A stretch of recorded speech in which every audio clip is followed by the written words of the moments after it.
How to change background in Telegram for one person. If you have been using the Telegram application and wondering on how to change the background of the chat of only one person, don't worry. In this video, I will show you how to do it, so let's get started. First of all, open the Telegram application. Just like this. After opening it, you will find something like this on your home screen.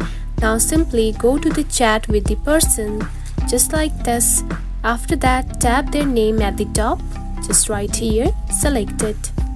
Then here you can find more option, select it.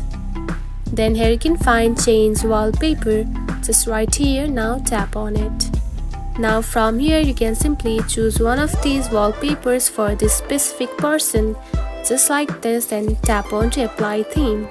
And now you can see the background of this specific chat has been changed. And that's it. This is how you can change chat background in Telegram for one person.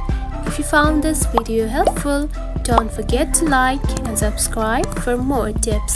Thanks for watching.